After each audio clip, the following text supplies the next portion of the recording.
Bumagsak ang folder sa makintab na mesa na may malakas na kalabog. Nagliparan ng mga papel, isang puting unos sa loob ng nagyayelong katahimikan ng boardroom.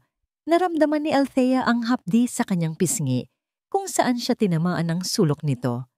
Pero mas masakit ang milyon-milyong matang tila humuhusga sa kanya, mas matalas pa sa anumang salita. Traitor. Ang isang salitang iyon, binitawan mula sa mga labi ni Marco Imperial, ay mas malamig pa sa hangin na ibinubuga ng aircon. Si Marco, ang CEO ng Imperial Holdings, ang lalaking pinagkakatiwalaan niya, ang lalaking lihim niyang minamahal. Nakatayo ito sa kabilang dulo ng mesa, ang kanyang perpektong tindig ay balot ng galit. Ang mga matang dati hinahangaan niya sa malayo ay ngayoy nagbabaga, puno ng pandidiri. Sir Marco, hindi ko po maintindihan. Nagsimulang magsalita si Althea, nanginginig ang boses. Huwag mo akong tawaging sir. Sigaw nito. At sa unang pagkakataon, ay nakita niyang nagtaas ito ng boses sa ganoong paraan. How dare you play innocent, Miss Reyes? Matagal ka na palang ahas sa kumpanyang ito. Itinuro ni Marco ang mga nagkalat na dokumento. Nandyan ang lahat ng ebidensya. Ang mga corporate secrets na ibinenta mo sa Salcedo Group, ang mga kopya ng ating mga bid, ang mga email. Sabihin mo sa akin, Althea, magkano kanila binayaran para sirain ang kumpanyang nagbigay sa iyo ng lahat? Ramdam ni Althea ang pag-init ng kanyang mga pisngi. Ang kahihiyan. Gusto na lang niyang magpalamon sa lupa. Ang mga kasamahan niya sa trabaho, mga taong nakangitian niya araw-araw sa pantry, ay ngayoy nakayuko o umiiwas ng tingin. Ang mga bulungan ay parang mga bubuyog na gumugulo sa kanyang pandinig. Wala siyang alam. Wala siyang maintindihan. Ang mga dokumentong yon paano? Sa gitna ng kanyang pagkalito, hinanap ng kanyang mga mata ang isang tao. Isang taong inaasahan niyang magtatanggol sa kanya, ang mentor niya. Ang taong tumayo bilang pangalawang ama sa kanya sa loob ng kumpanya. Don Rafael, bulong niya, ang kanyang mga matay puno ng pagmamakaawa. Nakatayo si Don Rafael Salcedo sa tabi ni Marco. Ang kanyang muka ay nagpapakita ng matinding pagkadismaya. Ngunit nang magtama ang kanilang mga mata, sa isang saglit na walang sino mang nakapansin, nakita ni Althea ang isang bagay na nagpayanig sa kanyang buong mundo. Isang munting ngisi, isang kislap ng tagumpay sa mga mata nito. Pati siya? Sa sandaling iyon, gumuho ang lahat. Hindi lang ito si Marco. Isa itong bitag. Isang malaki at perpektong binuong bitag. At siya ang nasa gitna. Wala na akong gustong marinig mula sa'yo. Mariing sabi ni Marco. Ang bawat salita ay parang suntok sa kanyang sikmura. You are fired. Effective immediately. Security will escort you out. Siguraduhin niyong hindi siya makakakuha ng kahit isang paperclip. Tumalikod na si Marco. Senyales na tapos na ang usapan. Tapos na ang buhay niya sa Imperial Holdings. Walang sino mang tumulong sa kanya habang pinupulot niya ang kanyang bag. Walang sino mang nagsalita habang dalawang unipormadong gwardiya ang lumapit at magalang ngunit mariing nagsabing, "This way, ma'am." Ang paglalakad mula sa boardroom patungo sa kanyang cubicle at mula roon hanggang sa elevator ay ang pinakamahabang paglalakad sa buhay ni Althea. Ang bawat hakbang ay mabigat. Bawat paghinga ay masakit. Ang dating pamilyar na opisina ay tila naging isang dayuhang lugar at siya ang multo na naglalakad sa mga pasilyo nito. Habang naglalakbay pababa ang elevator, pinilit niyang pigilan ang kanyang mga luha. Hindi dito. Hindi siya iiyak sa harap nila. Paglabas niya sa grand lobby ng Imperial Holdings, bumuhos ang malakas na ulan, tila nakikidalamhati sa kanya ang langit. Wala siyang payong. Hindi na rin yun mahalaga. Naglakad siya palabas, hinayaang basain ng ulan ang kanyang buhok at damit. Ang lamig ay gumapang sa kanyang balat, ngunit wala itong panama sa nagyayelong pakiramdam sa loob ng kanyang puso. Tumayo siya sa gilid ng kalsada habang ang mga ilaw ng sasakyan ay lumalabo dahil sa mga luhang sa wakas ay bumagsak na mula sa kanyang mga mata. Paulit-ulit na umalingaw-ngaw sa kanyang isipan ang mga salita ni Marco. Traidor, ahas, magkano kanila binayaran? Napahawak siya sa kanyang dibdib, humihikbi. Bakit, Marco? Bakit hindi ka man lang nakinig? Bakit mas pinaniwalaan mo ang mga piraso ng papel kaysa sa akin? Sa gitna ng kanyang pagdadalamhati, isang kakaibang pakiramdam ang kanyang naramdaman sa kanyang tiyan. Isang bahagyang pulikat. Binaliwala niya ito noong una. Iniisip na dahil lang ito sa stress. Ngunit naramdaman niya itong muli. Isang mahinang pagtibok. Isang paalala. Bigla siyang napahinto. Ang kanyang isip ay mabilis na naglakbay pabalik. Ang pagkahilo niya nitong mga nakaraang umaga. Ang pagkaantala ng kanyang buwanang dalaw. Ang gabing iyon. Ang nag-iisang gabing iyon kasama si Marco. Pagkatapos ng isang corporate event kung saan kapwa sila nadala ng alak at ng mga emosyong matagal nang tinatago. Nanginginig ang mga kamay na idinapo niya sa kanyang tiyan. Hindi maaari. Ngunit alam niya, sa kaibuturan ng kanyang kaluluwa, alam niya, hindi siya nag-iisa sa ilalim ng ulan na ito. Isang bagong lakas ang biglang dumaloy sa kanyang mga ugat. Pumalit sa sakit at kahihiyan. Hindi na ito tungkol sa kanya lamang. Hindi na ito tungkol sa nasirang pangalan o nawalang trabaho. Meron siyang pinoprotektahan. Meron siyang ipaglalaban. Dahan-dahan niyang itinaas ang kanyang tingin.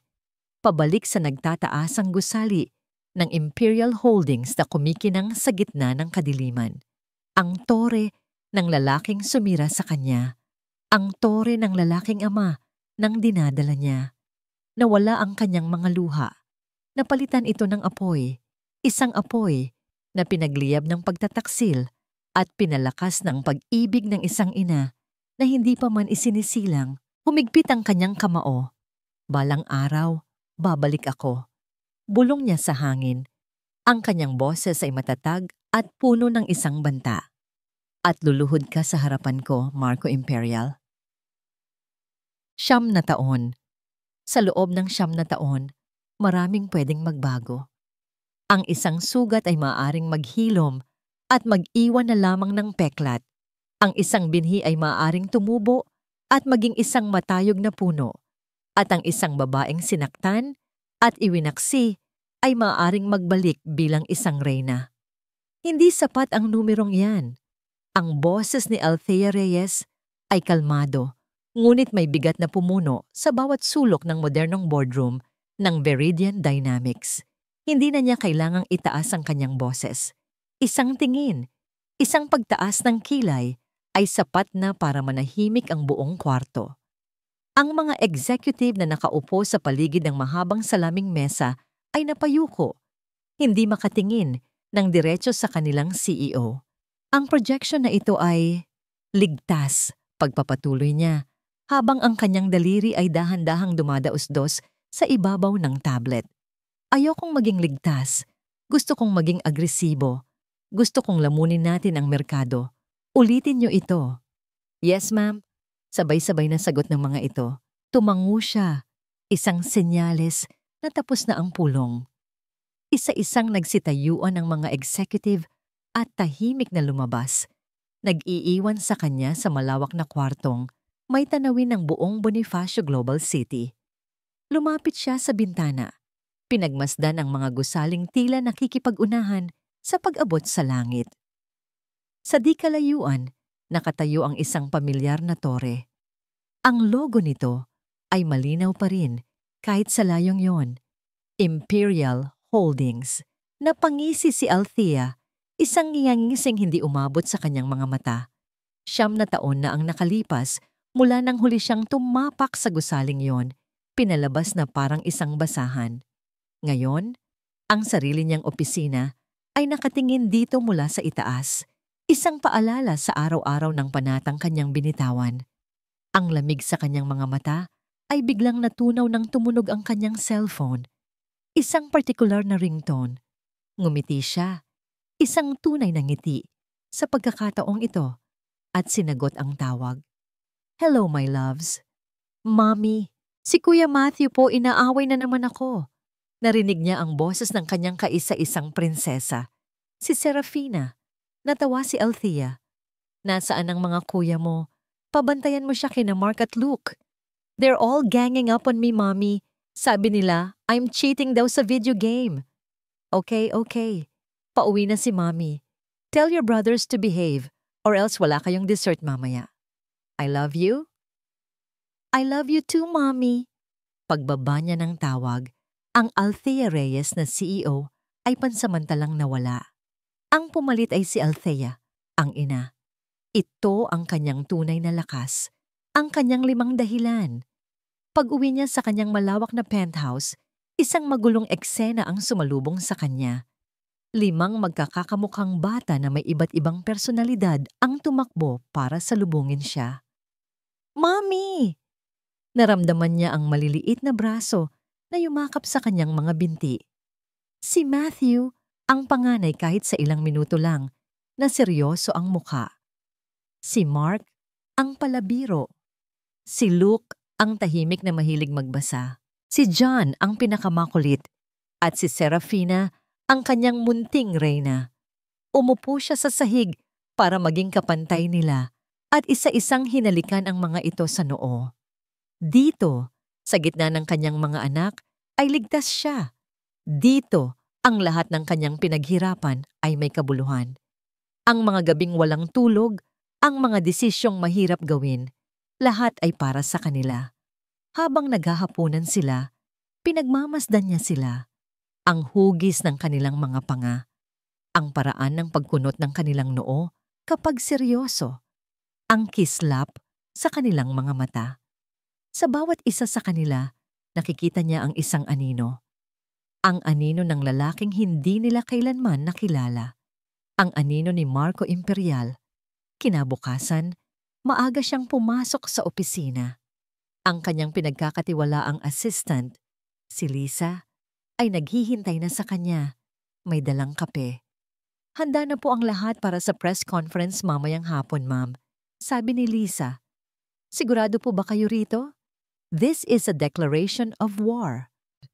Tumingin si Althea kay Lisa, ang babaeng nakasama niya mula pa nung nagsisimula pa lang ang Viridian Dynamics. Matagal na tayong nasa digmaan, Lisa. Ngayon lang natin ito gagawing opisyal. Imperial Holdings is a giant. Marco Imperial is ruthless. Alam ko, simpleng sagot ni Althea. Mas kilala ko siya kaysa sa inaakala mo. Naiwan siyang mag-isa sa kanyang opisina.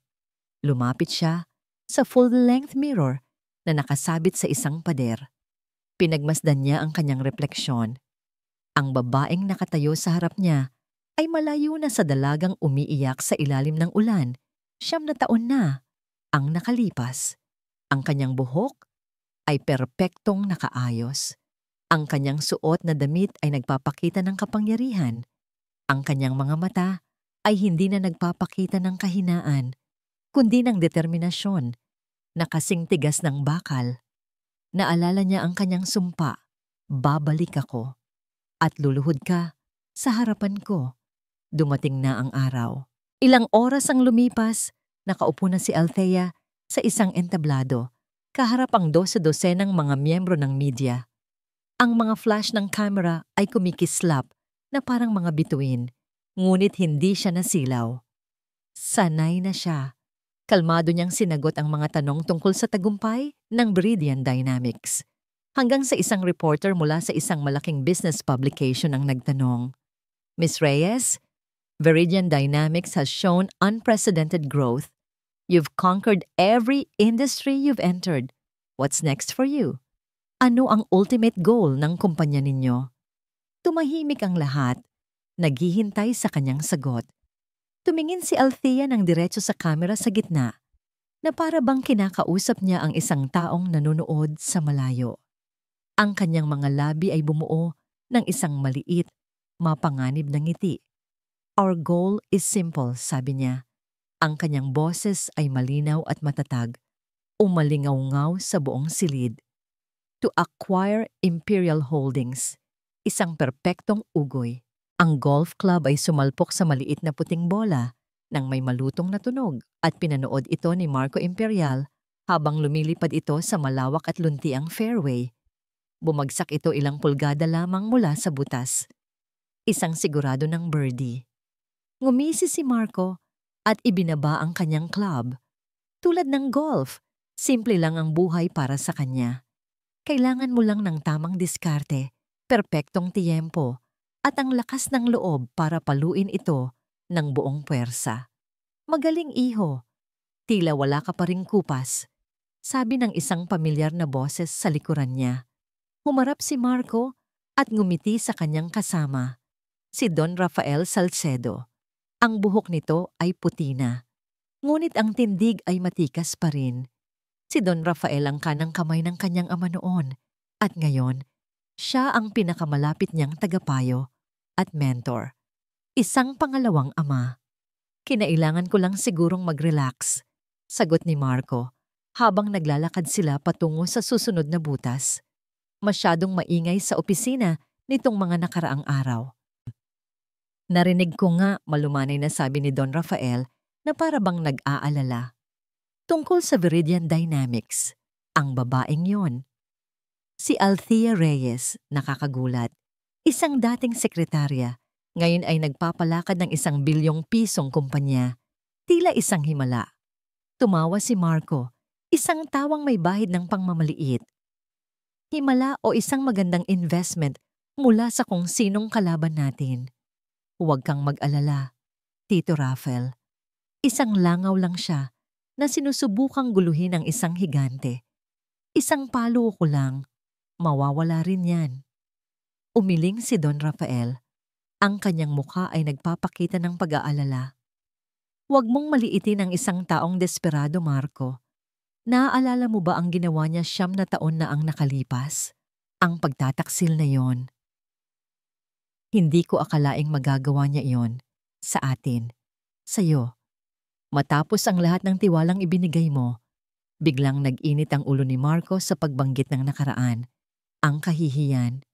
Ang pagtataksil. Huwag na nating pag-usapan ng babaeng yon. Tapos na siya. Isang masamang alaala na lang. Tama ka, iho. Pagsang-ayon ako ni Don Rafael, tinapik siya sa balikat. Pagtuunan natin ng pansin ang laro. Ngunit kahit anong pilit ni Marco na alisin ito sa kanyang isipan, nanatili roon ang pangalan ni Althea. Pagbalik niya sa kanyang malawak na opisina sa pinakatuktok ng Imperial Holdings, ang inis ay hindi pa rin nawawala. Umupo siya sa kanyang mamahaling leather na upuan at binuksan ang kanyang laptop. Sa ilang pag-click lang, lumabas sa screen ang video ng press conference ni Althea. Pinanood niya ito. Ang babae sa screen ay hindi na ang simpleng sekretarya na kilala niya. Ang paraan ng kanyang pagsasalita ay may bigat. Ang kanyang mga mata ay may talim. At ang walang takot na pagdeklara nito na kukunin ang kanyang kumpanya. Ang kapal ng mukha, bulong ni Marco sa sarili. Sino siya para hamunin ang isang imperial? Isang Reyes na walang pinanggalingan? Kumatok sa pinto ang kanyang executive assistant. Sir Marco, pinadala ko na po sa inyong tablet ang full background check na pinapagawa ninyo kay Miss Althea Reyes. Okay, leave it. Maikling sagot ni Marco. Hindi inaalis ang tingin sa screen. Nang matapos ang video, kinuha niya ang tablet. Sinimulan niyang basahin ang profile, mga kumpanyang pinagtrabahuhan niya sa ibang bansa, ang mabilis niyang pag-angat, ang pagkakatatag ng Viridian Dynamics. Lahat ay kahanga-hanga. Ngunit para kay Marco, lahat ay kahina-hinala. Nagpatuloy siya sa pag-scroll hanggang sa marating niya ang personal information. Civil status, single dependence 5. Kumunot ang noo ni Marco, 5. At sa ilalim nito ay may isang litrato, isang family picture na mukhang kuha sa isang parke. Nakangiti si Althea sa litrato, isang nangiting hindi pa niya nakikita rito noon. At sa paligid niya, nakakapit, nakaupo, at nakatayo ang 5 bata. 4 na lalaki at 1 babae. Lahat ay nagtatawanan. At lahat sila nanigas si Marco. Ang mundo sa paligid niya ay tila bumagal. Ang tibok ng kanyang puso ay dumadagundong sa kanyang tainga. Ibinaba niya ang tablet sa mesa at dahan-dahang huminga. Imposible. Nagkakamali lang ang kanyang mga mata. Muli niyang kinuha ang tablet. Ginamit niya ang kanyang mga daliri para i-zoom in ang litrato, diretso sa mga mukha ng mga bata. Ang isang batang lalaki ay may parehong seryosong mga mata na nakikita niya sa salamin tuwing umaga. Ang isa naman ay may kaparehong panga. Ang isa pa ay may parehong nangiti, isang ngiting bahagyang nakatagilid. At ang maliit na babae, ang buhok nito ay kulot tulad ng kay Althea, ngunit ang hugis ng kanyang ilong at mga labi. Napabitaw siya sa tablet. Bumagsak ito sa carpet nang walang tunog. Hindi, isang bitag. Ito na ang sinasabi ni Don Rafael, isang desperadong hakbang mula sa isang desperadong babae. Naghahanap siguro siya ng mga batang kamukha niya para gamitin laban sa kanya. Isang napakababa at maruming taktika. Ngunit kahit anong pilit niyang kumbinsihin ang sarili, ang imahe ng 5 muka ay nakatatak na sa kanyang isipan. 5 mukha ng kabalintunaan. Ang galit na mas matindi at mas personal kaysa kanina ay biglang bumulusok sa loob niya. Galit sa pagiging tuso ni Althea. Galit sa katotohanang sa isang saglit, sa isang kakilakilabot na saglit, ay pinag-isipan niyang baka, hindi. Tumayo siya at kinuha ang isang picture frame sa kanyang mesa. Isang litrato niya kasama ang kanyang yumaong ama. Sa isang marahas na galaw, inihagis niya ito sa pader. Nabiyak ang salamin at kumalat ang mga piraso nito sa sahig. Humingal siya. Ang kanyang mga kamay ay nakakuyom sa magkabilang gilid. Umarap siya sa bintana, nakatingin sa direksyon kung nasaan ang Viridian Dynamics. Hindi mo ako maluloko, Althea. Sigaw niya sa katahimikan ng kanyang opisina. Ang kanyang boses ay puno ng galit at isang bagay na hindi niya maamin sa sarili. Takot. Hindi sa akin ang mga yan.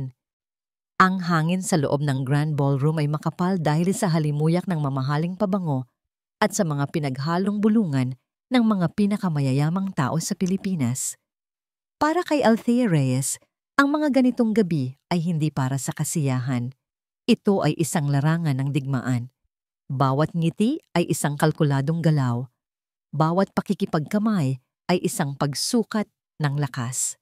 Hawak niya ang isang baso ng champagne na hindi naman niya iniinom habang nakikipag-usap sa isang senador.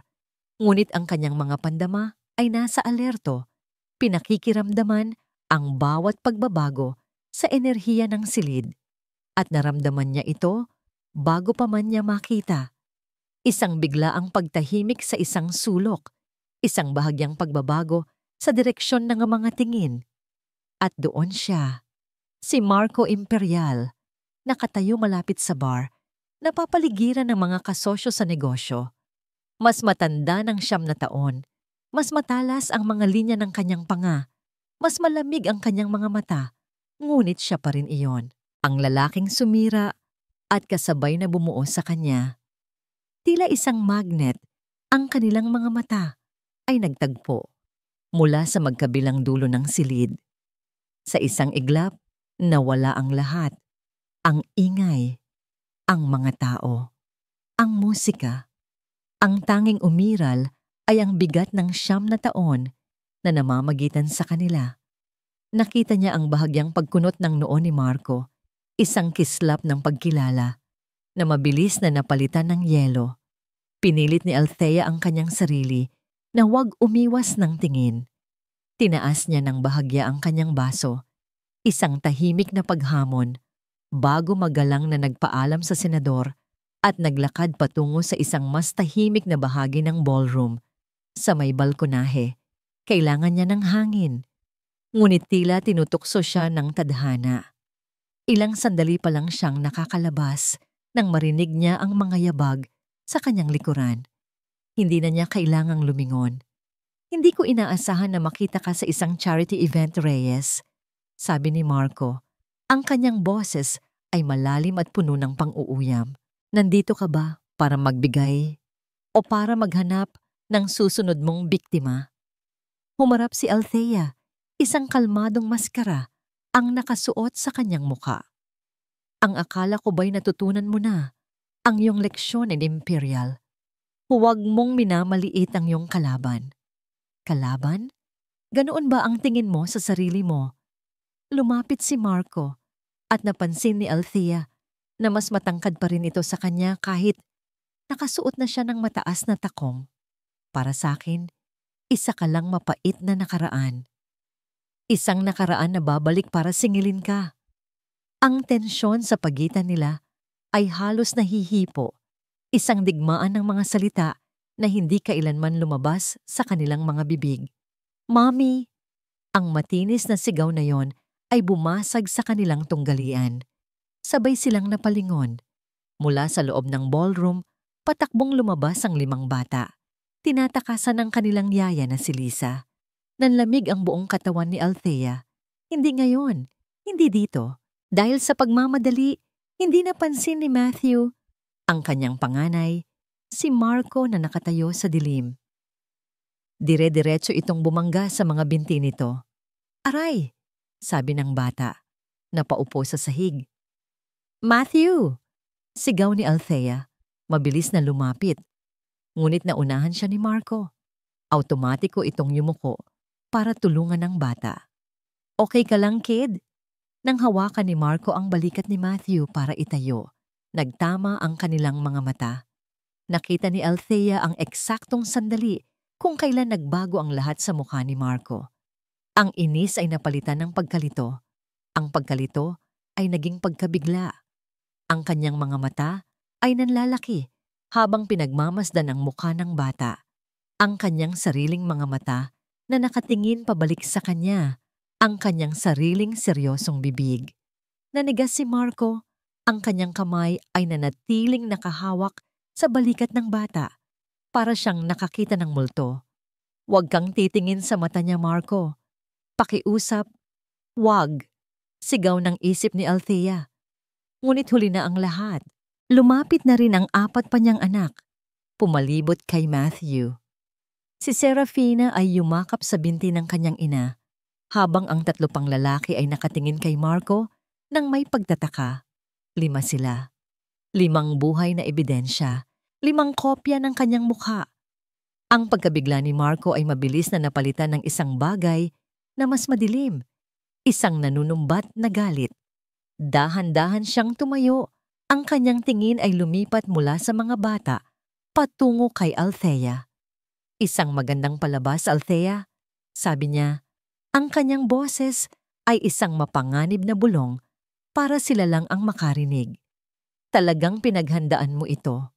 Mabilis na hinila ni Althea si Matthew papalapit sa kanya na para bang pinoprotektahan ito mula sa tingin ni Marco. Wala kang alam sa mga sinasabi mo. Wala nga ba? Humakbang si Marco palapit. Ang kanyang mga mata ay nag-aapoy. 9 na taon kang nawala at bigla kang babalik na may dalang 5 bata na, kamukha ko? Anong tingin mo sa akin, tanga? Bawat salita niya ay isang saksak sa puso ni Althea. Gagamitin mo pa ang mga bata para lang sa iyong paghihiganti? Iyon na. Iyon ang huling patak na nagpaapaw sa baso. Ang 9 na taon ng sakit, ng pagtitimpi, ng sakripisyo, lahat ay sumabog sa isang iglap. Pak! Ang malutong na tunog ng kanyang palad sa pisngi ni Marco ay umalingaw-ngaw sa katahimikan ng gabi. Napahawak si Marco sa kanyang pisngi, ang kanyang mukha ay nagpapakita ng purong pagkabigla. Ang mga bata ay natakot, lalong nagsiksikan sa likod ng kanilang ina. Nangingilid ang mga luha sa mga mata ni Althea, ngunit ang kanyang boses ay hindi nanginig. Puno ito ng lahat ng sakit at galit na kanyang kinimkim. Mas gugustuhin ko pang mamatay kaysa kilalanin ka ng mga anak ko bilang ama nila. Ang digmaan ay opisyal nang nagsimula. Sa mga linggong sumunod sa gabi ng paghaharap, ang mundo ng korporasyon ay naging kanilang personal na larangan ng digmaan. Bawat galaw ng Viridian Dynamics ay sinasalag ng Imperial Holdings. Bawat atake ni Marco ay sinasagot ng isang mas matalinong kontra-atake mula kay Althea. Ang balita sa pananalapi ay walang ibang laman kundi ang tunggalian ng dalawang higante. Sa boardroom ng Viridian, si Althea ay isang general, malamig, kalkulado, at laging isang hakbang sa unahan. I-reject ang kanilang offer sa prime properties. Utos niya sa kanyang team, ang kanyang mga mata ay nakatutok sa malaking screen na nagpapakita ng stock market data. Hayaan silang isipin na nanalo sila. Pagkatapos, bilhin ang buong kumpanya sa likod nila. Gusto kong magising si Imperial bukas na pag-aari na natin ang lupang pagtatayuan. Sana niya ng kanyang bagong tore. Yes, ma'am. Isang ngiti ng tagumpay ang sumilay sa kanyang mga labi. Ang bawat panalo, gaano man kaliit, ay isang bahagi ng kanyang paghihiganti. Isang pagpapatunay na ang babaeng kanyang tinapakan noon ay kaya na siyang durugin ngayon. Ngunit ang apoy ng tagumpay ay biglang namatay nang tumunog ang kanyang personal na cellphone. Ang ringtone ay isang masayang kanta ng mga bata, isang tunog na hindi nababagay sa malamig na bakal at salamin ng kanyang opisina. Agad niyang sinagot ito. Ang kanyang boses ay biglang lumambot. Yaya Mel, napatawag po kayo? Okay lang ba ang mga bata? Narinig niya ang hingal at taranta sa kabilang linya. Ma'am Althea, si Serafina po. Bigla na lang siyang nahilo at nawalan ng malay habang naglalaro. Isang iglap, gumuho ang mundo ni Althea. Ang CEO na walang takot ay naglaho.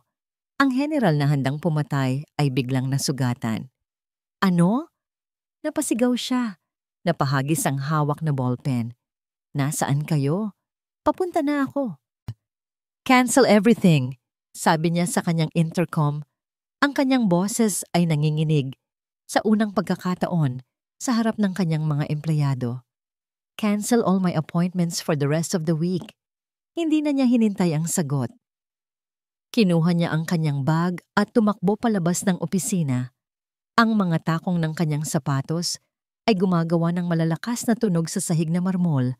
Bawat isa ay tila isang pagtibok ng kanyang kinakabahang puso. Ang biyahe papuntang ospital ay isang pagdurusa.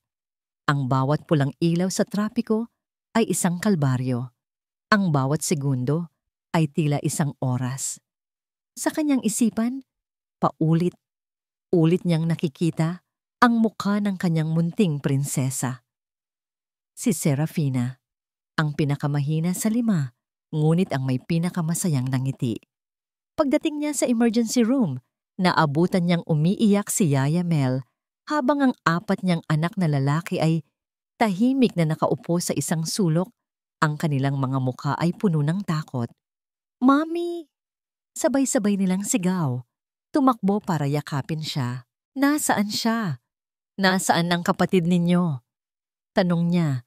Hinahanap ng kanyang mga mata ang pamilyar na maliit na figura.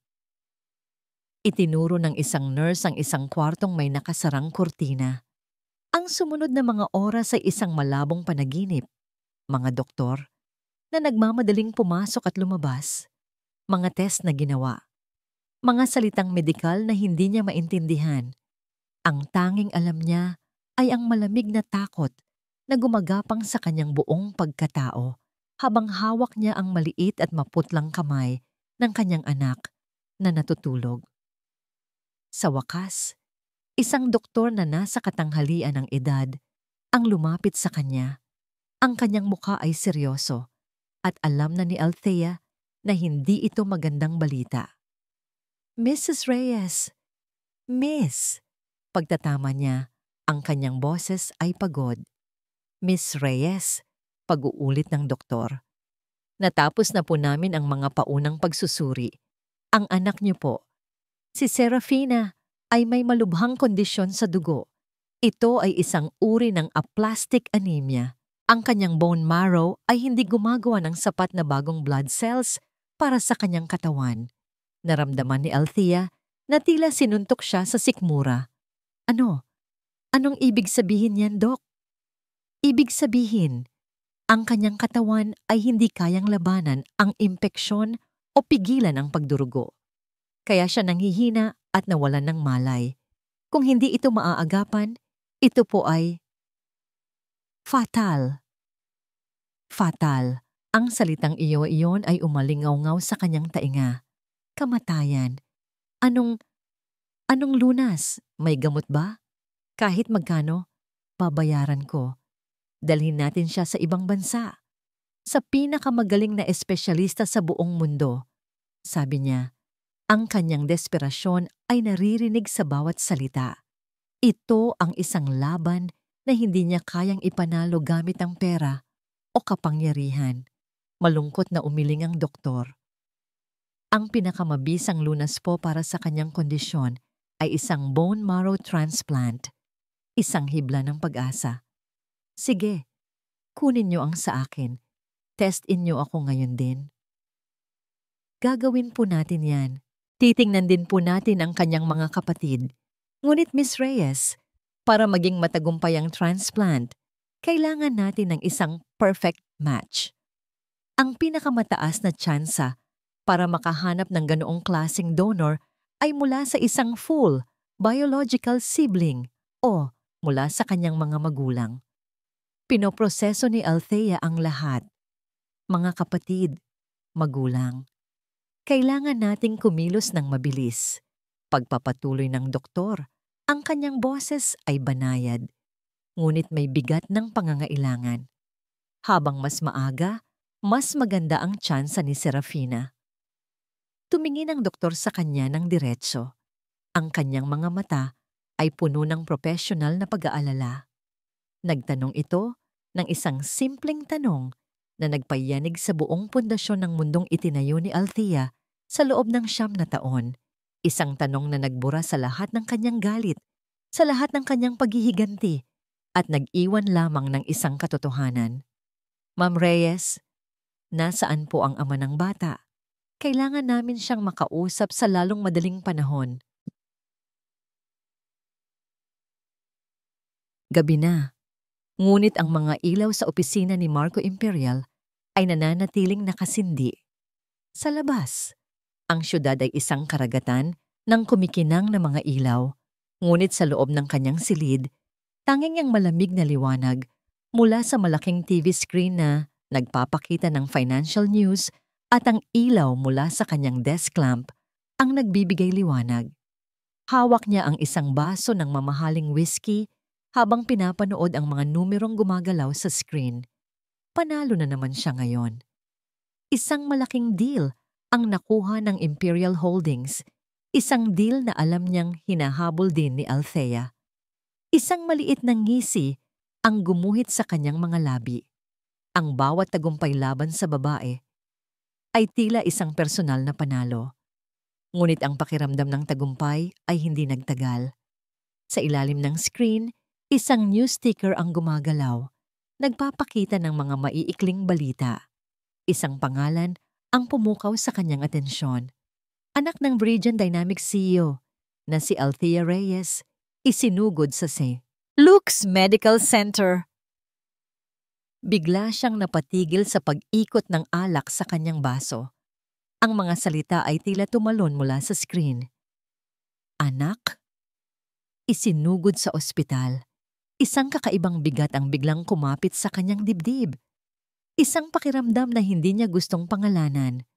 Wala akong pakialam, sabi niya sa sarili.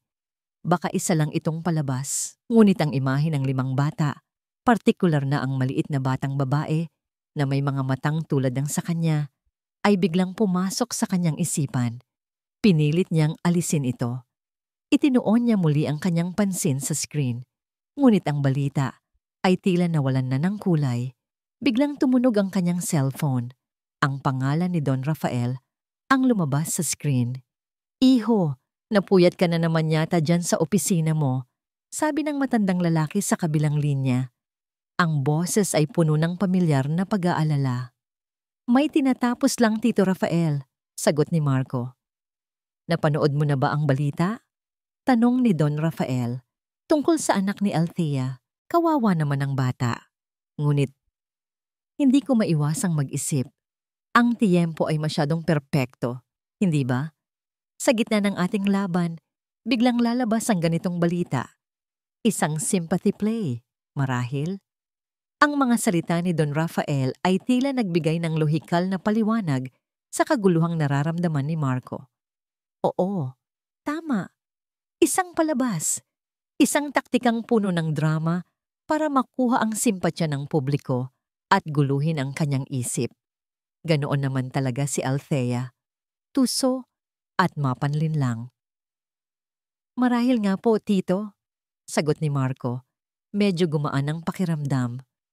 Salamat sa pagtawag. Mag-iingat ka, iho. Ang isang ahas ay hindi nagbabago ng balat. Pagkababa ng tawag, muling humarap si Marco sa TV. Ngunit ang regular na programa sa balita sa negosyo ay biglang naputol. Isang breaking news banner ang pumuno sa screen. Isang reporter ang nagsasalita mula sa labas ng St. Luke's Medical Center. Ang kanyang mukha ay seryoso. Isang nakakagulat na balita ang aming natanggap. Ang 5 taong gulang na si Serafina Reyes, anak ng business magnate na si Althea Reyes, ay dinukot mula sa kanyang silid dito sa ospital. Wala pang 1 oras ang nakalipas. Nanigas si Marcos sa kanyang kinauupuan. Ang hawak niyang baso ng alak ay halos mabitawan niya. Dinukot? Ayon sa isang saksi, isang nurse na nagbabantay sa pasilyo, ang suspek ay mabilis na nakapasok at nakalabas ng kwarto. Nakasuot ito ng itim na jacket at face mask. Ngunit isang detalye ang nakakuha ng aming pansin. Itinutok ni Marco ang kanyang mga mata sa screen. Ang kanyang paghinga ay biglang bumigat. Sinabi ng saksi na ginamit ng suspek ang isang security access card para buksan ang pinto ng restricted na palapag. Malinaw daw niyang nakita ang logo sa card na ginamit. Ang reporter ay huminto. Para sa mas malaking epekto, ang kanyang boses ay bumaba. Togogo, ng Imperial Holdings. Parang bombang sumabog ang mga salitang iyon. Sa loob ng opisina, ang utak ni Marco ay biglang umikot. Imperial Holdings, paano? Isang frame-up. Ganun na ba siya kadesperado para gumawa ng ganito? Ipapahamak ang sariling anak para lang idiin siya. Sa gitna ng kanyang pagkalito, muling nagring ang kanyang cellphone. Siya si David, ang kanyang hepe ng seguridad. Sinagot niya ito. Ang kanyang kamay ay bahagyang nanginginig. Sir Marco, ang boses ni David ay puno ng pagkasindak. Sir, totoo po ang balita. Kaka-check lang po namin sa aming system. Isa sa mga high-level access card natin. Ang card ni Mr. Fernandez mula sa accounting ay na-access sa St. Luke's Medical Center 15 minuto ang nakalipas. Pero si Mr. Fernandez ay nasa bahay niya, kasama ang pamilya. Nanakaw o na-clone ang card niya, sir. May traitor sa loob ng kumpanya. Binitawan ni Marco ang tawag. Ang kanyang isip ay blanko. Sa TV screen, nag-zoom in ang kamera sa mukha ni Althea Reyes na kadarating lang sa ospital. Napapaligiran siya ng mga reporter, ngunit ang kanyang tingin ay blanko. Ang babaeng matapang na humarap sa kanya, ang reynang nagdeklara ng digmaan, ay wala na. Ang nakikita niya ngayon ay isang ina na nawalan ng anak. Ang kanyang muka ay basang-basa sa luha, ang kanyang katawan ay nanginginig. Ang kanyang bibig ay bumubulong ng isang pangalan ng paulit-ulit. Serafina, anak. Ang sakit sa mukha ni Althea ay hindi peke. Ang paghihirap sa kanyang mga mata ay totoo. Walang sinumang artista ang kayang umarte ng ganoong klaseng pighati. At sa unang pagkakataon, sa loob ng 9 na taon, isang butil ng pagdududa ang tumubo sa puso ni Marco. Pagdududa hindi kay Althea, kundi sa lahat ng kanyang pinaniwalaan, sa mga taong nakapaligid sa kanya, sa kwentong matagal na niyang sinasabi sa sarili. Dahil kung hindi si Althea ang may gawa nito, sino? Marco, iho, anong ginagawa mo? Huwag kang padalos-dalos. Ang boses ni Don Rafael sa kabilang linya ay puno ng pag-aalala. Ngunit sa unang pagkakataon, hindi ito nakapagpakalma kay Marco. Sa halip, nagdulot ito ng kakaibang inis. Kailangan kong malaman ang katotohanan, Tito. Mariing sagot ni Marco, habang mabilis na naglalakad sa pasilyo ng kanyang kondo. Pangalan ng kumpanya ko ang ginamit. Pangalan ko ang nadudungisan. Hindi ako pwedeng umupo lang dito. Hayaan mo na ang mga pulis ang gumawa ng trabaho nila. Pagpupumilit ni Don Rafael, isa itong bitag. Sigurado ako, isang desperadong hakbang mula kay Althea. Gusto kanyang ilabas sa lungga mo para masira kanya ng tuluyan. Bitag, desperado, Althea, paulit-ulit na salita. Ngunit ngayon, ang mga ito ay parang mga piyesang hindi na umaangkop sa puzzle. Ang imahe ng naghihirap na mukha ni Althea sa TV ay nakatatak sa kanyang isipan. Mag-uusap tayo mamaya, Tito, sabi ni Marco, at ibinaba ang tawag bago pa man makasagot ang matanda. Ayaw na niyang makarinig ng kahit ano pa. Gusto niya ng sagot, hindi ng mga opinyon. Sa halip na tawagan ang pulis, tinawagan niya ang isang numero na matagal na niyang hindi ginagamit. Si Alex, isang dating militar na ngayon, ay nagpapatakbo ng isang maliit, ngunit napaka-epektibong private investigation agency. Marco, akala ko, nakalimutan mo na ang numero ko, sabi ng magaspang na boses sa kabilang linya. Kailangan ko ng tulong mo, Alex. Diskwalipikado. Walang dapat makaalam. Kahit ang mga tauhan ko sa Imperial. Diretsong sabi ni Marco. Bayad. Doble. Pagkatapos ng maikling pag-uusap, mabilis na kumilos si Marco. Gamit ang kanyang personal na laptop na hindi konektado sa network ng Imperial Holdings, sinimulan niyang hukayin ang lahat ng kanyang mahahanap. Unang tiningnan niya ang file ni Mr. Fernandez, ang empleyado sa accounting na ang card ay ginamit. Malinis. Isang tapat na empleyado sa loob ng 15 taon. Walang dahilan para magtaksil, ngunit nang tingnan niya ang kanyang mga financial records, may isang bagay na pumukaw sa kanyang pansin. Isang malaking cash deposit sa kanyang bangko 3 araw na ang nakalipas. Masyadong malaki para sa kanyang sweldo. Sumunod, pinuntahan niya ang internal CCTV footage ng Imperial Holdings mula sa araw na yon. Ang mga kamera sa loob ng accounting department. Inabot siya ng halos 1 oras, ngunit nakita niya ito. Isang sandali kung saan iniwan ni Fernandez ang kanyang access card sa ibabaw ng kanyang mesa para kumuha ng kape. At sa loob ng ilang segundong yon, isang janitor na naglilinis sa malapit ang tila aksidenteng nabunggo ang mesa. Natabig ang mga papel. Sa ilalim ng pagkukunwaring pag-aayos, nakita ni Marco ang isang mabilis na paggalaw ng kamay ng janitor. Isang card reader, kasing liit ng isang kahon ng posporo. Sino ang janitor? Nang i-cross-reference niya ang mukha nito sa database ng ahensya, lumabas ang resulta, isang ex-convict na may kasong pagnanakaw. At ang ahensyang nag-hire sa kanya ay pag-aari ng isang holding company na pag-aari ng Salcedo Group. Napahigpit ang hawak ni Marco sa mouse. Ang lahat ng ito ay masyadong malinis, masyadong konektado, at ang lahat ng koneksyon ay patungo sa isang direksyon na ayaw tanggapin ng kanyang isipan. Biglang pumasok sa kanyang alaala ang mga pag-uusap nila ni Don Rafael, ang paraan ng palaging pagbanggit nito sa pagtataksil ni Althea, ang paraan ng pagpinta nito kay Althea bilang isang desperadong babae na gagawin ang lahat para sa pera at paghihiganti. Para bang matagal na siyang hinuhulma nito. Hinuhulma ang kanyang galit, pinapatibay ang kanyang pagkamuhi para bulagin siya.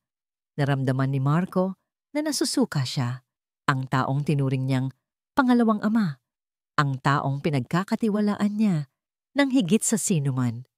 Hindi pa sapat ang ebidensya. Kailangan niya ng kumpirmasyon, isang patunay na hindi niya kayang itanggi. Biglang tumunog ang kanyang encrypted phone, ang teleponong ginagamit niya para kay Alex. Marco, nakuha na namin siya, mabilis na sabi ni Alex. Yung janitor, Nagpanik siya nang malaman niyang hinahanap na siya ng pulis. Sinusubukan niyang tumakas. Na-trace namin ang kanyang burner phone. May isa lang na contact na numero bago niya ito itinapon. Sino? Mariing tanong ni Marco. Ang kanyang puso ay kumakabog. Nagkaroon ng sandaling katahimikan sa kabilang linya. Isang numero na nakarehistro sa ilalim ng pangalan ng personal na driver ni Don Rafael Salcedo. Parang isang malakas na sampal ang balita. Wala nang duda, wala nang puwang para sa pag-aalinlangan. Ang lahat ng piraso ay nagkasya sa lugar. Bumubuo ng isang larawan ng karumaldumal na pagtataksil. Nasaan siya ngayon? Ang janitor? Tanong ni Marco. Ang kanyang boses ay nagbago. Nawala ang pagkalito. Napalitan ito ng isang bagay na mas malamig, mas mapanganib. Base sa huling signal ng kanyang cellphone, papunta siya sa isang abandonadong bodega sa may port area. Posibleng doon siya makikipagkita sa kanyang mga kasabwat o baka doon din, nandoon ang bata. Sabi ni Alex. Nagpadala na ako ng 2 tauhan. Dapat ba nating tawagan ng pulis? Huwag! Mabilis na sagot ni Marco. Ibigay mo sa akin ang address. Siguraduhin mong walang sino mang susunod sa akin. Ako na ang bahala rito. Marco, delikado yan. Gawin mo na lang. Utos niya at ibinaba ang tawag. Ang pagmamaneho ni Marco papunta sa port area ay tila isang panaginip. Ang mga ilaw ng syudad ay lumalabo sa kanyang paningin. Ang tanging malinaw sa kanyang isipan ay ang mukha ni Don Rafael, ang mga ngiti nito, ang mga payo, ang mga tapik sa balikat. Lahat ay kasinungalingan. Isang mahabang, kalkuladong dula, at siya ang naging tangang bida. Ipinark niya ang kanyang sasakyan, ilang kanto ang layo, mula sa bodega, at nilakad ang natitirang distansya sa ilalim ng dilim. Ang hangin ay amoy alat at kalawang. Ang tanging tunog ay ang alon na humahampas sa malapit at ang saril, kanyang malakas na paghinga. Nakatayo ang bodega sa dulo ng isang madilim na eskinita, isang malaking anino ng kinakalawang na bakal. Walang ilaw sa loob, walang gwardiya sa labas. Mukha itong matagal nang inabandona. Dahan-dahan siyang lumapit. Ang kanyang mga sapatos ay halos walang ingay na lumalapat sa basag na semento. Nang malapit na siya sa malaking metal na pinto, may narinig siya. Noong una, akala niya ay guni-guni niya lang ito. Isang ihip ng hangin, ngunit narinig niya itong muli. Isang mahinang hikbi, isang hikbi ng isang bata. Bigla siyang natigilan. Ang lahat ng galit niya kay Don Rafael, ang lahat ng pag-aalala niya sa kanyang kumpanya, ay biglang naglaho. Napalitan ito ng isang damdamin na mas malakas, mas primal, isang pangangailangan na protektahan ang nasa loob. Lumapit pa siya sa pinto, idinikit ang kanyang tainga sa malamig na metal. Mas malinaw na ngayon, ang mga hikbi ay naging isang mahinang pag-iyak. Mommy, Mommy. Siya nga, ang batang babae mula sa litrato, ang batang babae na bumangga sa kanyang mga binti. Si Serafina. Sa sandaling iyon, wala nang halaga ang apelyido. Hindi mahalaga kung siya ay isang Reyes o isang imperial. Ang mahalaga, isang inosenteng bata ang nasa panganib sa loob, umiiyak at nag-iisa. Sinubukan niyang pihitin ang malaking hawakan ng pinto, ngunit nakalak ito. Tumingin siya sa paligid, hinahanap ang ibang paraan para makapasok. May mga bintana sa itaas, ngunit masyadong mataas ang mga ito at may rehas na bakal. Sa gilid ng bodega, may nakita siyang isang mas maliit na pinto, tila para sa mga empleyado. Mas luma ito at mas kinakalawang. Sinubukan niya itong sipain, ngunit matibay pa rin. Hinanap ng kanyang mga mata ang kahit anong pwedeng gamitin. Sa tabi ng isang basurahan, may nakita siyang isang piraso ng tubo na bakal. Marahil ay bahagi ng isang lumang scaffolding. Pinulot niya ito. Malamig at mabigat ito sa kanyang mga kamay. Walang pag-aalinlangan, ipinasok niya ang dulo ng tubo sa pagitan ng pinto at ng hamba nito. Ginamit niya ang lahat ng kanyang lakas para itulak. Isang nakakabinging tunog ng pag-ungol ng metal ang bumasag sa katahimikan. Itinulak niya ulit. Crack! Sumuko ang lumang kandado. Bumukas ng bahagya ang pinto. Sa loob, halos wala siyang makita. Amoy alikabok at nabubulok na kahoy. Ngunit mas malinaw na ngayon ang pag-iyak ng bata. At tila nanggagaling ito sa gitna ng malawak na espasyo. Humigpit ang hawak ni Marco sa tubo. Hindi na ito isang simpleng tubo. Isa na itong sandata. Hindi niya inisip ang panganib. Hindi niya inisip ang mga kidnapper na maaaring nasa loob. Naghihintay. Ang tanging nasa isip niya ay ang lumuhod si Marco sa tabi ng bata. Ang kanyang puso ay tila gustong bumasag sa kanyang mga tadyang. Dahan-dahan niyang inalis ang duct tape sa bibig ni Serafina. Humikbi ito. Isang tunog na puno ng takot at pagod. Shh! Halos pabulong niyang sabi. Sinisikap na gawing banayad ang kanyang boses na hindi niya kailanman ginawa. Ligtas ka na. Hindi kita sasaktan. Maingat niyang kinalagan ang mga tali sa kamay at paa nito. Ang balat ng bata ay namumula at may marka. Isang galit na hindi pa niya naramdaman noon ang biglang umakyat sa kanyang lalamunan. Isang galit na nakatuon hindi kay Althea, kundi sa taong nag-utos nito. Nang makalaya, agad na yumakap si Serafina sa kanyang sarili. Nanginginig pa rin. Walang pag-aalinlangan. Hinubad ni Marco ang kanyang mamahaling suit jacket at maingat na ibinalot sa maliit na katawan ng bata. Ang init at bigat ng bata sa kanyang mga braso ay isang kakaibang pakiramdam. Isang bagay na hindi niya inaasahan. Isang bagay na nagpabago sa lahat. Binuhat niya ito. Magaan. Masyadong magaan. At habang naglalakad siya palabas ng bodega, naramdaman niya ang maliit na ulo ni Serafina na sumubsob sa kanyang dibdib na para bang doon ito nahanap ang pinakaligtas na lugar sa buong mundo. Sa labas, sumalubong sa kanila ang mga tauhan ni Alex kasama ang janitor na ngayoy nakaposas at nanginginig sa takot. Siya ba? Tanong ni Alex sa telepono. Siya nga, sagot ni Marco. Ang kanyang mga mata ay hindi inaalis sa natutulog na bata sa kanyang mga braso. Umaamin na boss, sabi ni Alex. Inutusan lang daw siya. Binayaran ng malaki. Si Don Rafael Salcedo daw ang nag-utos sa kanya. Hindi na nagulat si Marco. Tila kinumpirma lang nito ang katotohanang nagsisimula nang tumagos sa kanyang puso. Dinala niya si Serafina hindi sa ospital o sa pulis, kundi sa isang pribadong klinik na pag-aari ng isang pinagkakatiwalaan niyang doktor. Matapos masigurong ligtas ang bata at mahimbing na natutulog sa ilalim ng pangangalaga ng isang nurse, umalis si Marco. Mayroon siyang kailangang harapin. Ang biyahe papuntang Imperial Holdings ay puno ng nakabibinging katahimikan. Bawat gusali, bawat kalsada ay tila isang paalala ng isang buhay na binuo sa kasinungalingan.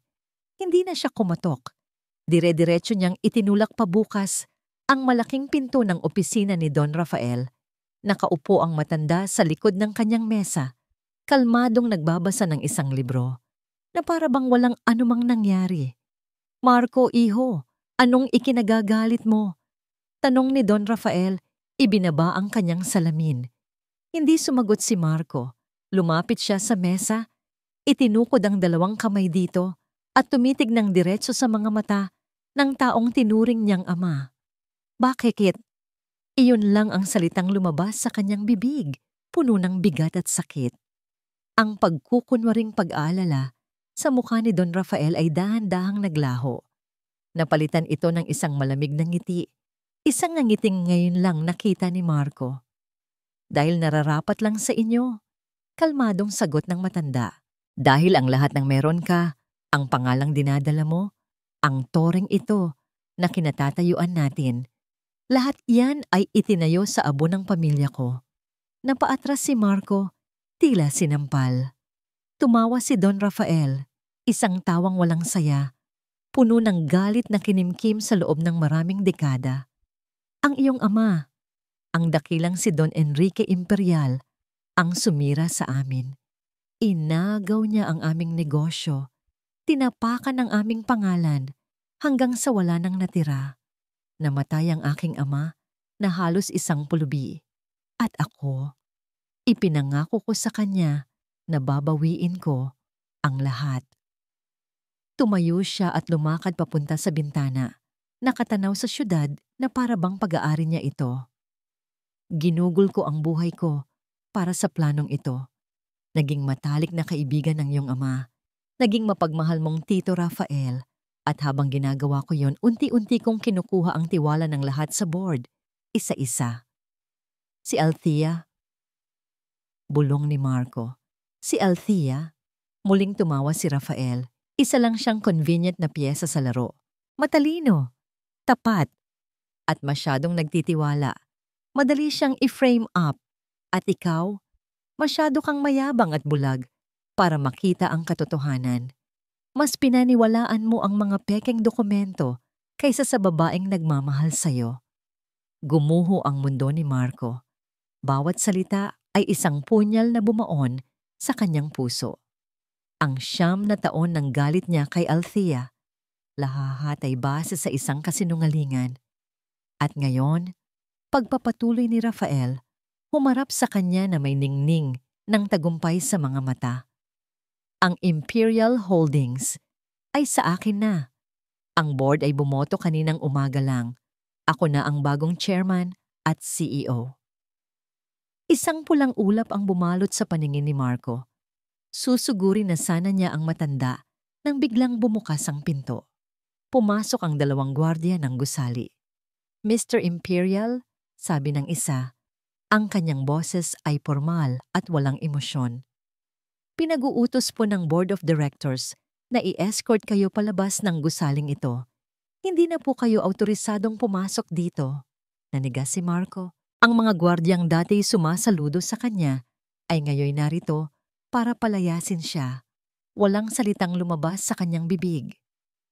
Tinalikuran niya si Rafael at naglakad palabas ng opisina. Habang tinatahak niya ang pasilyo, dinaanan niya ang mga larawan ng kanyang lolo at ama na nakasabit sa dingding. Dinaanan niya ang malaking logo ng Imperial sa sahig ng lobby nang makalabas siya sa umiikot na salaming pinto at tumayo sa semento ng sidewalk.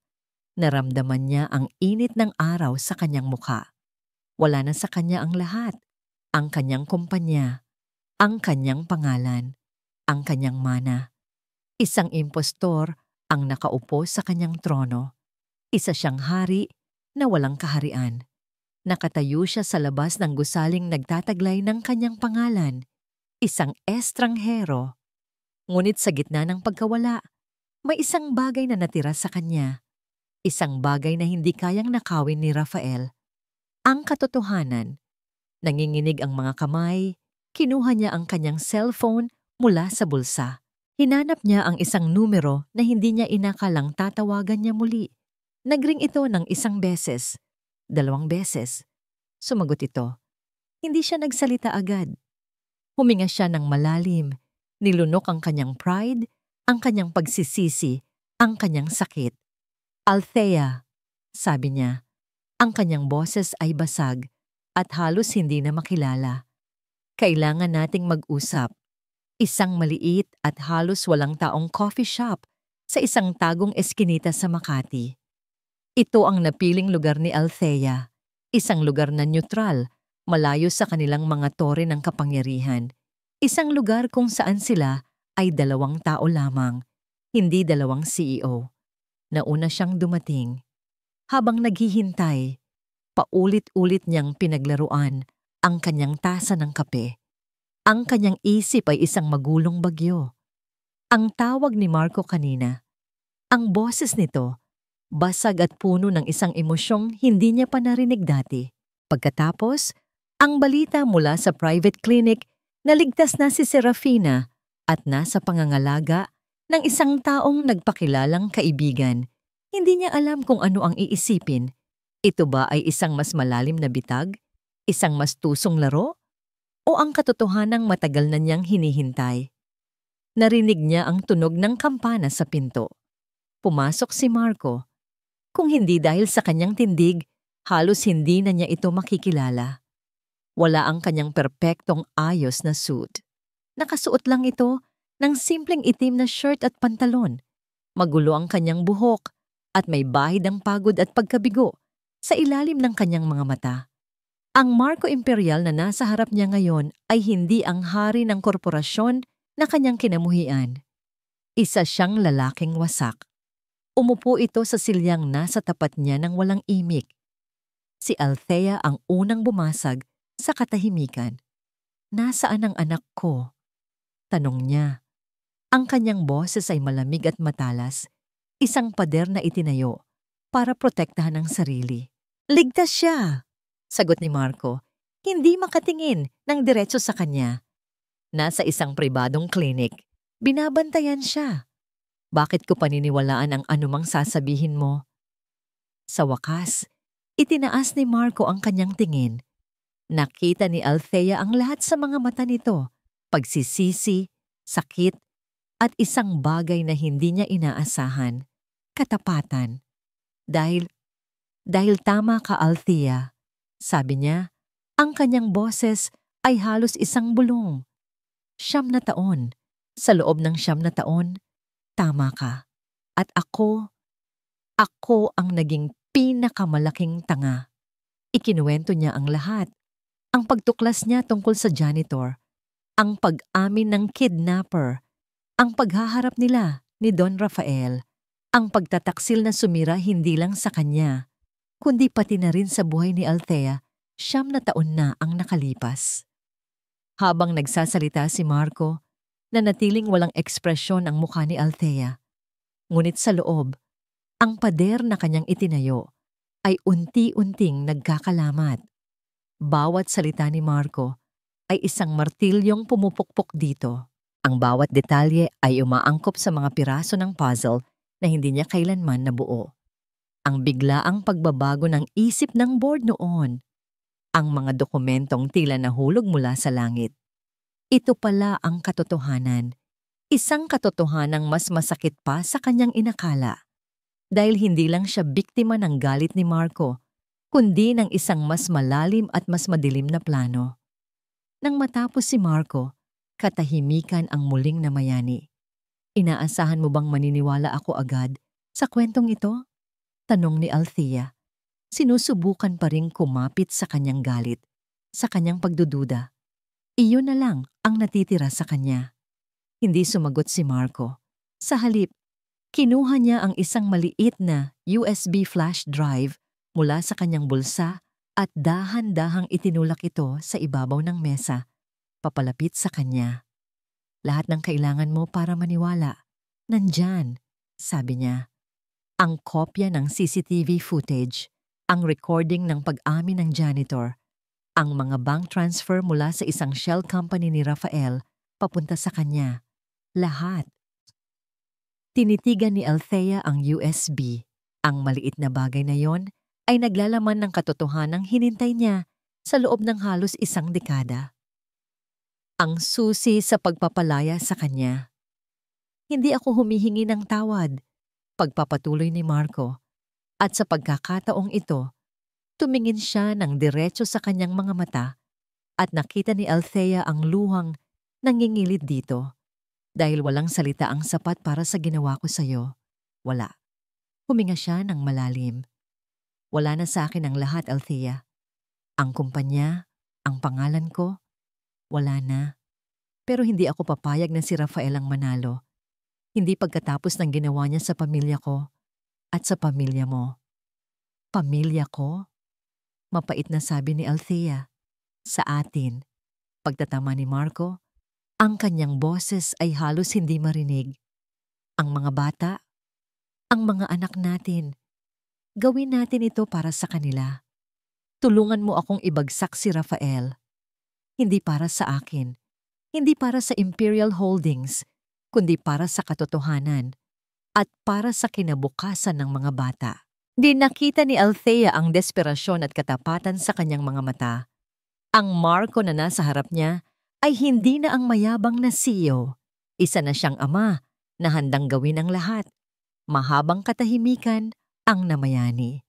Tinitimbang ni Althea ang lahat sa kanyang isipan, ang 9 na taon ng sakit laban sa pagkakataong makamit ang hustisya, ang galit niya laban sa kaligtasan ng kanyang mga anak. Dahan-dahan, iniabot niya ang kanyang kamay at kinuha ang USB. Ipinasok niya ito sa kanyang bag. Itinaas niya ang kanyang tingin at sinalubong ang mga mata ni Mark. "Sige," sabi niya. Ang kanyang boses ay matatag at puno ng bagong determinasyon. Pero sa isang kondisyon. "Kahit ano," mabilis na sagot ni Marco. "Gagawin natin ito sa paraan ko." Ang penthouse ni Althea ay naging kanilang war room. Ang mamahaling mesa na dati para sa hapunan ng pamilya ay ngayoy puno ng mga dokumento, mga financial report, at 2 laptop na magkatabing nakabukas. Gabi na, at ang tanging liwanag ay mula sa mga ilaw ng syudad sa labas at sa liwanag ng kanilang mga screen. Pinagmasdan ni Althea si Marco habang nakatutok ito sa mga numero. May isang bagay na kakaiba sa panunood sa kanya na magtrabaho ng hindi bilang magkaaway, kundi bilang magkakampi. Ang tindi ng kanyang focus, ang paraan ng pagkunot ng kanyang noo. Ito ang mga katangiang dati niyang hinangaan sa malayo, bago pa man gumuho ang lahat. Ngayon, ang mga katangiang yon ay ginagamit para sa kanila. "Nakita ko na," biglang sabi ni Marco. Itinuturo ang isang linya sa isang spreadsheet. Ang Dummy Corporation na ginamit ni Rafael para bilhin ang shares. Nakatrace ito sa isang offshore account sa Cayman Islands, ang parehong account na ginamit niya para bayaran ang janitor. "Iyan na ang huling piraso," sabi ni Althea, nakaramdam ng bahagyang pananabik. Ang direktang koneksyon, hindi na niya ito matatanggi. Hindi na nga. Pagsang-ayon ni Marco, ngunit may bahid ng pait sa kanyang boses. Ang galing niya. Ginawa niya ang lahat sa ilalim mismo ng ilong ko at wala akong kamalay-malay. Sa unang pagkakataon, nakaramdam si Althea ng isang bagay na malapit sa awa para sa kanya. Ang aroganteng CEO ay nawala. Napalitan ng isang taong hinarap ang katotohanan ng kanyang pagkakamali. Biglang bumukas ang pinto ng kwarto. Isang maliit na figura na may magulong buhok ang lumabas. Kinukusot ang kanyang mga mata. Si John. "Mommy, I'm thirsty," sabi ng bata. Nanigas si Marco nang makita ang bata. Sa loob ng 2 araw na pagpaplano nila, ito ang unang pagkakataon na nakita niya muli ang isa sa mga bata ng malapitan. Agad na bumalik sa kanya ang alaala ng 5 muka sa balkonahe. "Okay, baby, kukuha kita ng tubig," sabi ni Althea, akmang tatayo. Ngunit si John ay hindi sa kanya nakatingin. Nakatitig ito kay Marco ng may pagtataka. Lumapit ito at hinawakan ng laylayan ng damit ni Marco. "Who are you?" tanong ng bata. Ang kanyang boses ay puno ng inosenteng kuryosidad. Hindi alam ni Marco kung anong sasabihin. Para siyang napipi. Anong isasagot niya? "Ako ang lalaking sumira sa buhay ng nanay niyo. Ako ang dahilan kung bakit hindi niyo ako nakilala." Bago pa siya makasagot, nakita ni John ang isang maliit na paperweight sa mesa na hugis kotse. Kinuha niya ito at nagsimulang laruin. Vroom, vroom. Isang maliit. Hindi sinasadyang ngingiti ang sumilay sa mga labi ni Marco. Umupo siya sa sahig para maging kapantay ng bata. "Maganda ba yan?" Tumango si John seryoso. "My Kuya Matthew has a bigger one." "Talaga?" sabi ni Marco, nakikipaglaro sa trip ng bata. "Anong kulay?" "Red. It's a race car." Nawala ang tensyon sa silid. Sa loob ng ilang sandali, hindi sila 2 taong naghahanda para sa digmaan. Isa silang ina na pinapanood ang kanyang anak at isang lalaking nakikipaglaro dito. Pinanood ni Althea ang eksena at isang kakaibang kirot ang kanyang naramdaman sa kanyang dibdib. Ito ang eksenang hindi niya inakalang makikita niya. Isang pamilya. kahit sa isang saglit lang. Kinuha ni Althea ang bata at dinala pabalik sa kama. Pagbalik niya, ang katahimikan sa pagitan nila ni Marco ay iba na. Hindi na ito puno ng tensyon, kundi ng mga salitang hindi masabi. Nakuha ko na ang resulta, biglang sabi ni Althea, umiiwas ng tingin. Nagpa-DNA test ako nang hindi mo alam nung isang araw. Hindi sumagot si Marco. Naghintay lang siya. It's a match, bulong ni Althea. 99.9% sa kanilang 5. Tumango si Marco. Isang luhang pumatak mula sa kanyang mata. Hindi ito luha ng pagkabigla, kundi ng kumpirmasyon ng isang masakit ngunit kinakailangang katotohanan. Alam ko, sabi niya. Sa puso ko, matagal ko nang alam. Dumating ang gabi, bago ang nakatakdang shareholders meeting. Ang kanilang plano ay handa na. Ang lahat ng ebidensya ay nasa isang secure na server, handang ipakita sa isang click lang. Handa ka na ba? Tanong ni Althea. Tumingin si Marco sa kanya. Ang mga pader sa pagitan nila ay halos gumuho na. Kung kasama kita, oo. Sa sandaling iyon, ang tensyon ay naging isang bagay na mas malalim. Isang kuryenteng dumaloy sa hangin. Ang 9 na taon ng sakit at galit ay tila naglaho, napalitan ng isang damdaming matagal na nilang kapwa itinanggi. Dahan-dahang lumapit si Marco. Iniangat niya ang kanyang kamay na para bang hihilahin siya palapit, ngunit nag-alinlangan. Ngunit si Althea, sa isang iglap ng kahinaan o katapangan, ang siyang humakbang. Ang dapat sana'y magiging isang huling paghahanda ay naging isang gabi ng tahimik na pagsuko. Pagsuko sa nakaraan, pagsuko sa kasalukuyan, at sa isang kinabukasang hindi nila alam kung posible. Kinabukasan, maaga silang nagising. Isang bagong determinasyon ang pumuno sa silid. Ngunit nang dumungaw si Althea sa bintana ng kanyang penthouse, nanigas siya. Sa ibaba, sa entrance ng gusali, may mga itim na sasakyan. Mga lalaking nakatayo, malinaw na hindi mga ordinaryong security. Kilala niya ang mga tauhan ni Rafael. Marco, tawag niya. Ang kanyang boses ay biglang naging alisto. May problema tayo. Lumapit si Marco at nakita rin ang mga ito. Nalaman niya. Alam niyang magkasama tayo. Sinubukan ni Althea tawagan ang kanyang driver. Ngunit walang sumasagot. Ang kanilang internet connection ay biglang nawala. Ang signal ng cellphone ay humina. They were trapped. Nakatayo silang dalawa. Nakatingin sa labas.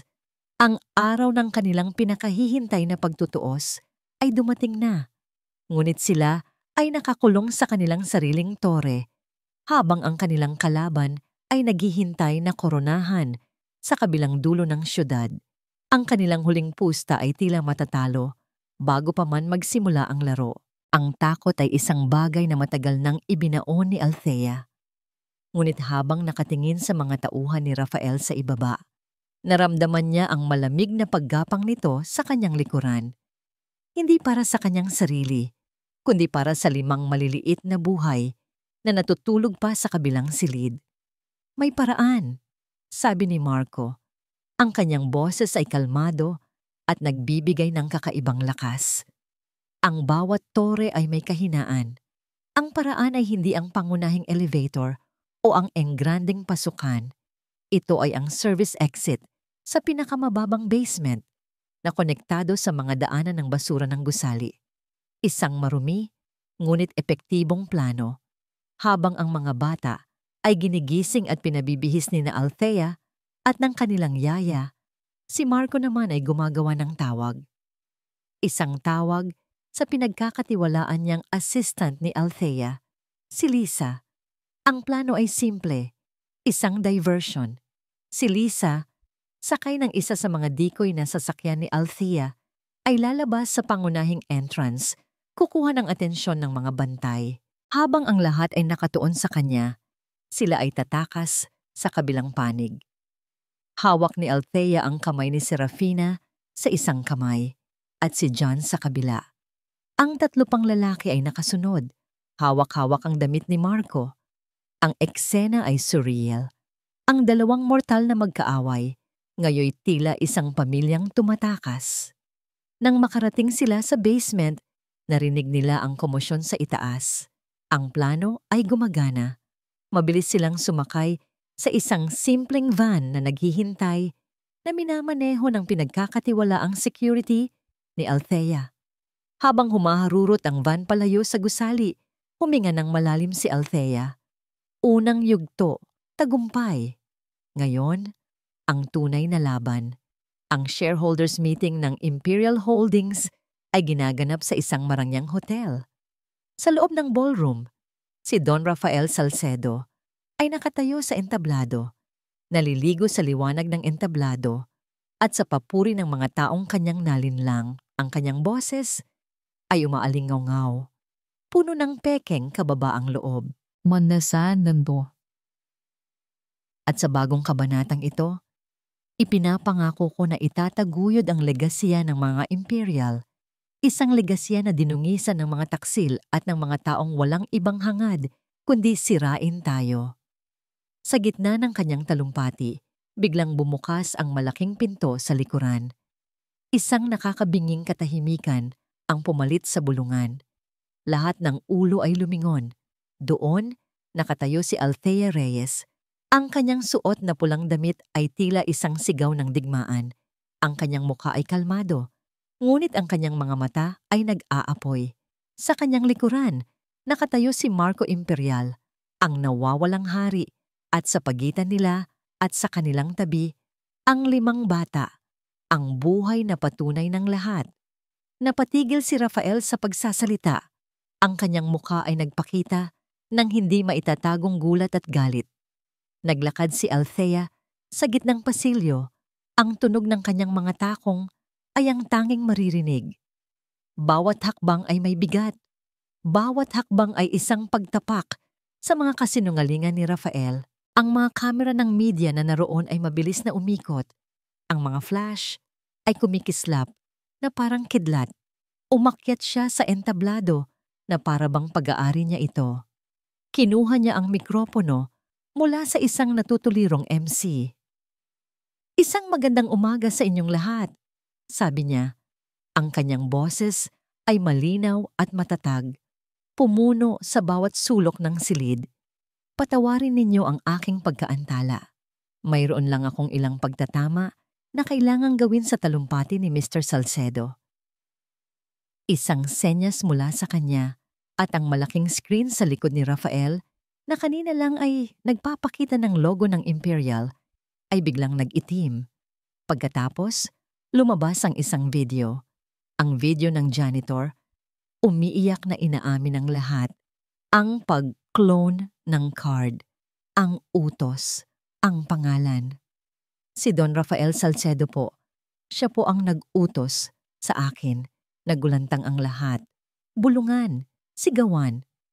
"Peke yan, isang paninira," sigaw ni Rafael. Sinusubukang agawin ang mikropono, ngunit hinarangan siya ng security. "Mayroon pa," kalmadong sabi ni Althea. Sa screen, sunod-sunod na lumabas ang mga bank statement. Ang daloy ng pera mula sa mga shell companies ni Rafael patungo sa mga taong sangkot. Ang video ng paghaharap nila ni Marco, kung saan inaamin ni Rafael ang kanyang dekadang plano ng paghihiganti. Ang bawat ebidensya ay isang pako sa kabaong ni Rafael, ngunit ang huling pako ay ang pinakamatibay.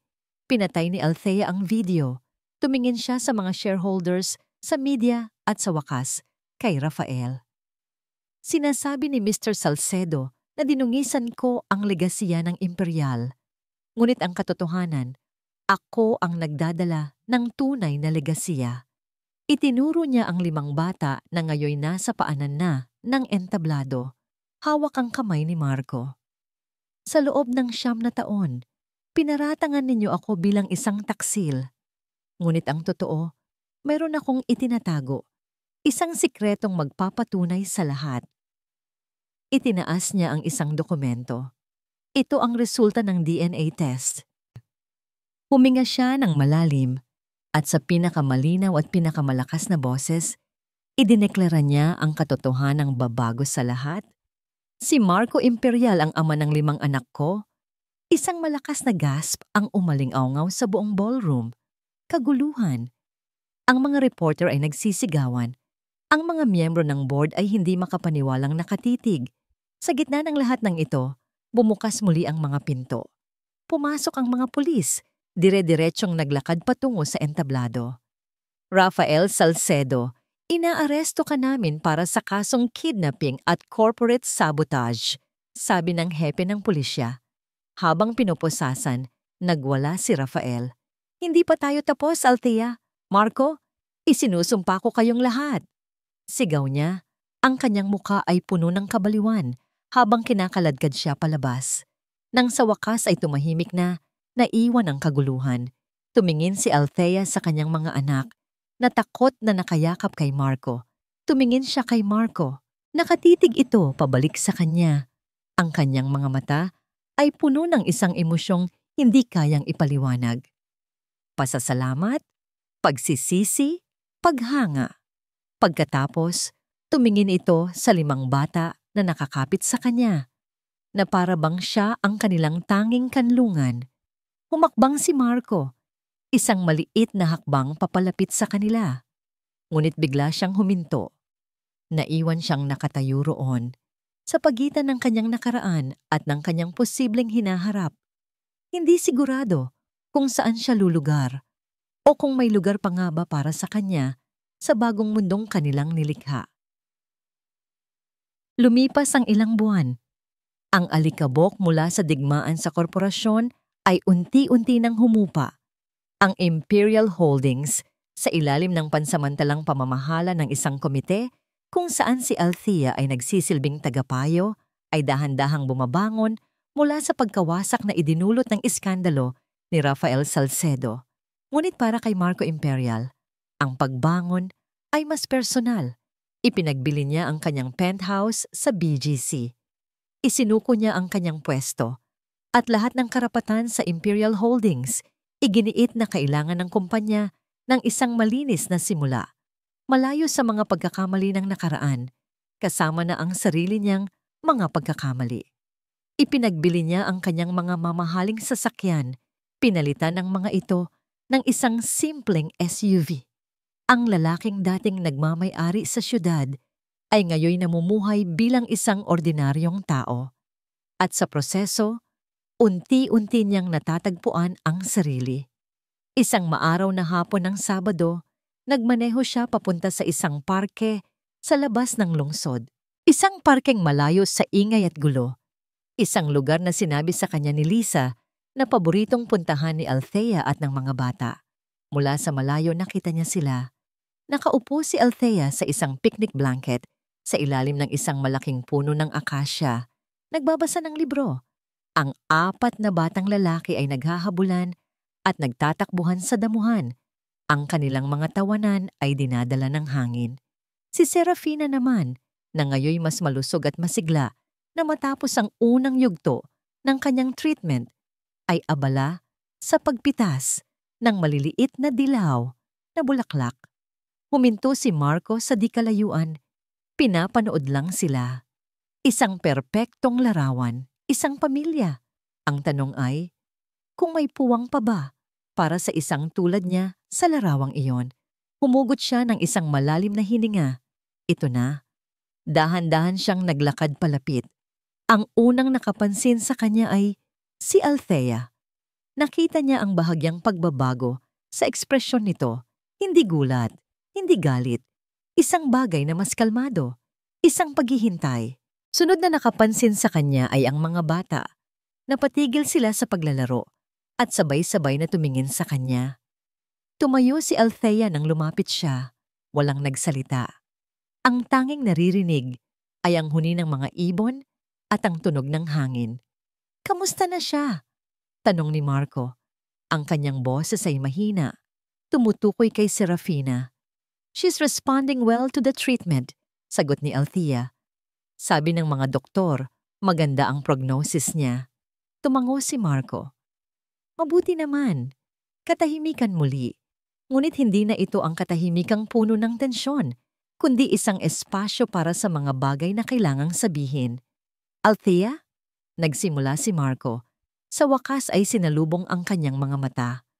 Alam kong paulit-ulit ko nang sinabi ito sa isip ko, pero hindi ko pa nasasabi sa iyo ng maayos. Huminga siya ng malalim, inihanda ang sarili. Patawarin mo ako. Patawad para sa araw na yon sa boardroom. Patawad sa hindi pakikinig. Patawad sa pagiging duwag at sa pagiging bulag.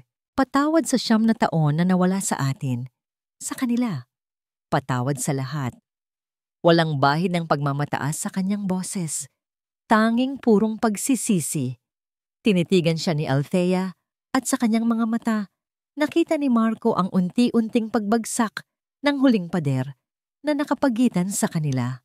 Isang maliit, malungkot na ngiti ang sumilay sa kanyang mga labi. Matagal na kitang pinatawad, Marco, sabi niya. Nung araw na pinili mong iligtas ang anak natin, sa halip na ang sarili mo. Sa sandaling iyon, isang malaking bigat ang nawala sa dibdib ni Marco. Ang bigat ng 9 na taon, habang sila'y nag-uusap, ang mga bata na kanina'y nagmamasid lang ay dahan-dahang lumapit. Ang kanilang kuryosidad ay mas malakas kaysa sa kanilang pag-aalinlangan. Si Serafina ang unang lumapit. May hawak siyang isang maliit na bungkos ng dilaw na bulaklak. Nahihiya niyang iniabot ito kay Marco.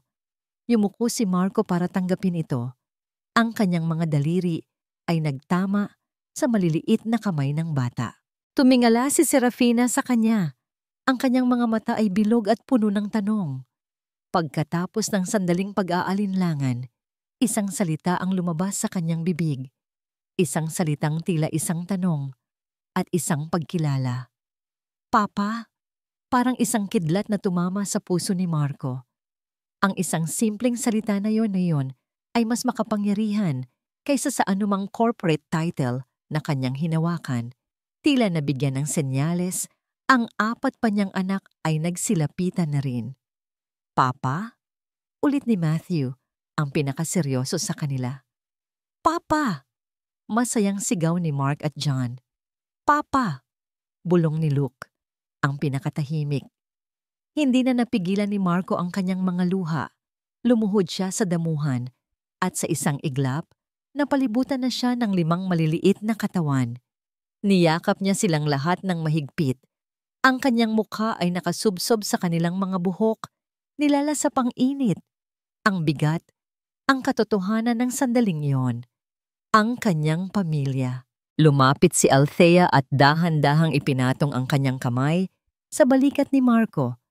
Nang mag-angat siya ng tingin, nakita niya ang mga luha na dumadaloy din sa mga pisngi nito. Ngunit ito ay mga luha ng saya, ng pag-asa, mula sa abo ng isang nasirang imperyo sa gitna ng isang simpleng parke, isang bagong simula ang nabuo. Hindi ito isang imperyo ng mga gusali at salapi. Ito ay isang imperyo na itinayo sa pagpapatawad, itinaguyod ng katotohanan at pinaghaharian ng pag-ibig. At dito nagtatapos ang kwento ni na Althea at Marco, isang pamilyang muling nabuo sa gitna ng katotohanan at pagpapatawad. Mga minamahal kong tagapakinig, mula sa kaibuturan ng aking puso, maraming salamat. Salamat sa inyong walang sawang pagsubaybay at sa paglalakbay ninyo kasama ako sa bawat kabanata ng 5 tagapagmana. Ang pagsulat ng kwentong ito ay isang emosyonal na paglalakbay. Kasama ninyo akong umiyak sa mga pagsubok ni Althea, naramdaman ang bigat ng pagsisisi ni Marco, at kinamuhian ang bawat plano ni Don Rafael. Bawat salita ay isinulat nang may pag-asang maantig ang inyong mga puso at makapagbigay ng inspirasyon. Ang kwentong ito ay isang paalala na ang pundasyon ng tunay na pag-ibig ay hindi perpekto, kundi matatag dahil itinayo ito sa katotohanan. Gaano man ito kasakit, ito ay isang pagpapatunay na ang tunay na pagpapatawad ay hindi paglimot, kundi isang desisyon na palayain ang ating sarili mula sa bigat ng nakaraan upang makapagsimula ng bagong bukas. At higit sa lahat, ito ay isang kwento ng pag-asa na kahit sa pinakamadilim na sandali, ang liwanag ng pamilya at pagmamahal ay laging mananaig. Ngayon, nais ko namang marinig ang inyong saloobin. Ano ang pinakapaborito ninyong eksena? Anong aral ang tumatak sa inyong puso? Mangyaring i-like, i-share, at mag-iwan ng inyong mga komento sa ibaba. Ang inyong mga mensahe ang nagbibigay sa akin ng lakas upang magpatuloy sa paglikha ng mga kwentong puso para sa inyo. Muli, maraming salamat sa inyong pagmamahal at suporta hanggang sa ating susunod na pakikipagsapalaran sa mundo ng pag-ibig.